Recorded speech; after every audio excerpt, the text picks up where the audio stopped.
Hi friends, welcome to work shop.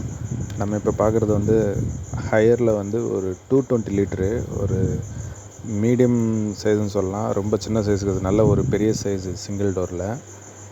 இது problem என்னென்னா, cooling coil வந்து ஹோல் போட்டாங்க. நம்ம கூலிங் காயில் வந்து வேறு இடத்த வந்து செட் பண்ணோம். அது கரெக்டான சைஸ் இல்லைன்றதுனால திருப்பி வந்து சாம்பிள் கொடுத்து வாங்கிட்டு வந்தோம். இருந்தாலும் வந்து ஒரு 1/2 இன்ச் வந்து கேப் இருக்குது. கரெக்டான மாடல் கிடைக்கல. இருந்தாலும் வந்து சீட்டிங் பண்ணுறோம். இதுக்கு வந்து இவங்க ஹோல் போட்டு கிட்டத்தட்ட ஒரு நைட்டு ரன்னிங்கில் விட்டுருந்துருக்குறாங்க. அதனால் வந்து கண்டென்சர் உள்ள இன்னர் கண்டென்சர்லாம் ரொம்ப ஒரு மாதிரி துருப்பிடிச்சு பிளட்டு மாதிரி ஒரு மாதிரி வந்துடுச்சு. அதனால் நம்ம வந்து என்ன பண்ணுறோன்னா, கண்டென்சர் வந்து ஆல்ரெடி ஃபிட் பண்ணிட்டோம். இப்போ கூலிங் காயில் வந்து நீட்டாக ஃபிட் பண்ணிவிட்டு ஃப்ரண்ட்டு பேனல் ஃபிட் பண்ணுறது தான் கொஞ்சம் கஷ்டமாக இருக்குது. ஆனால் பேனல் வந்து ஃபிட் பண்ணிவிடுவோம். எப்படியாவது கொஞ்சம் கட் பண்ணி ஆல்ட்ரேஷன் பண்ணி ரெடி பண்ணிடுவோம். அப்புறம் வந்து நம்ம புதுசாக வந்து ஃபில்ட்ரு போடுறோம். இப்போ நம்ம இந்த கம்ப்ரஸரை தவிர மீதி எல்லாமே வந்து நம்ம புதுசு தான் போடுறோம். இதில் வந்து 600A கேஸ் வரும் இந்த கம்ப்ரஸரு. நல்ல ரேஞ்ச் உள்ள கம்ப்ரஸர் தான் இது. நல்லா ப்ரெஷர் எல்லாம் நல்லா அருமையாக இருக்குது. இதுக்கு வந்து 4 லாக் மாடலு, 2 லாக் வந்து சீட்டிங் கொடுக்குறாங்க. இன்னொன்று வந்து மீதி 2 லாக் வந்து நம்ம இந்த ஃப்ரண்ட்டு பேனல் சப்போர்ட்டில் நிற்கிற மாதிரி கொடுத்துருக்காங்க. இந்த மாடலில் லேட்டஸ்ட் மாடலு. கட்டிங் ஷேப் வருது பின்னாடி back side. Front panel fit பண்ணுறது தான் கொஞ்சம் கஷ்டமாக இருந்தது. பட் ஓகே, நமக்கு இதெல்லாம் சகஜம்தான். காயில் எப்படியோ ஃபிட் பண்ணிட்டோம் நீட்டாக. கீழே சென்சார் பேனல், அந்த இது சென்சார் ஒன்று அதிலே வந்து நம்ம ஃபிட் பண்ணிடுறோம் பேனலில் காயிலோடு சேர்த்து.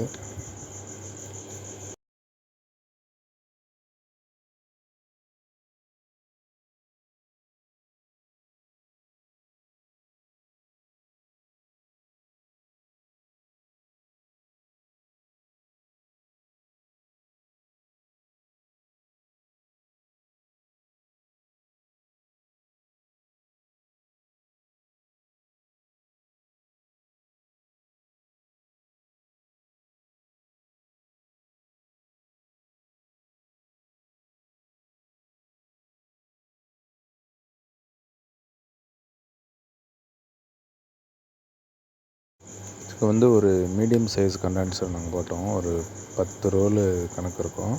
அதாவது ரொம்ப சிங்கிள் டோருக்கு இல்லாமல் அதை விட கொஞ்சம் நெக்ஸ்ட்டு ஸ்டேஜ் கணக்கு அந்த கண்டென்சர் போட்டு ஹோல் எல்லாத்தையும் வந்து நம்ம டேப் போட்டு போனோம். இப்போ அந்த டேப்பெல்லாம் ரிமூவ் பண்ணிவிட்டு புது ஃபில்ட்ரு போட்டுட்டு செக்ஷன் வந்து சும்மா ஃப்ரெஷ் அவுட்டெல்லாம் பண்ண தேவை கிடையாது.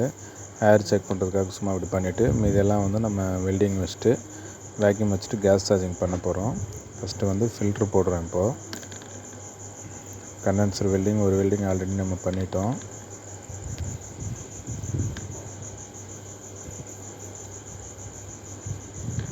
டேப் போட்டிருந்தோன்னா அதெல்லாம் ரிமூவ் பண்ணிவிட்டு நீட்டாக வந்து ரஃப் பண்ணிவிட்டு புது ஸ்ட்ரெயினர் போட்டுட்டு எல்லா வெல்டிங் முடிச்சுட்டு வேக்யூம் வச்சுட்டு கேஸ் சார்ஜிங் வந்து பண்ணிட்டுருக்கோம். 600A கேஸ் சார்ஜிங் இருக்குது.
இது நம்ம மாமூலாக யூஸ் பண்ணுற சிங்கிள் ஒன் வே ஃபில்ட்ரு. நார்மலாக வந்து சிலிக்கா ஜெல்லாம் இல்லாத ஆர்டினரி சாதா ஃபில்ட்ரு தான் நம்ம யூஸ் பண்ணுறோம். கேபில் ரோல் மட்டும் நல்லா பக்கத்தில் சுற்றிருக்கோம். அது இருந்தால் கொஞ்சம் நாய்ஸ் வரும், பட் இருந்தாலும் கூலிங் நல்லா நமக்கு வரதுக்கு ஃப்ளோயிங் எல்லாம் வந்து நமக்கு தெரியுது நல்லாயிருக்கும்.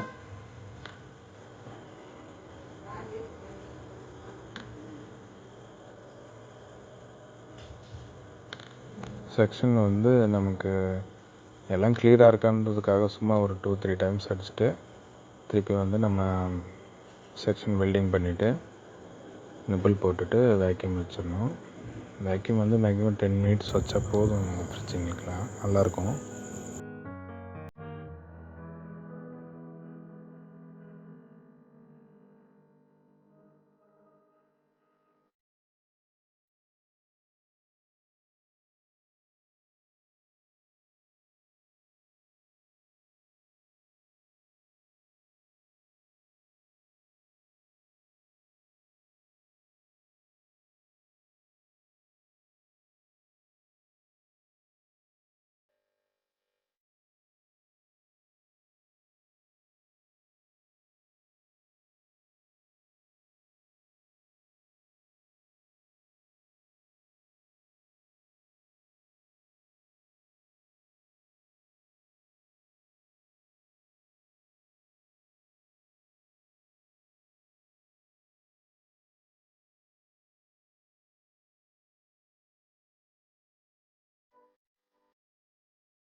ப்ரெஷர் சரியாக போயிடும். ஹீட்டு கூட நல்லா ரீசனான ஹீட்டு தான்.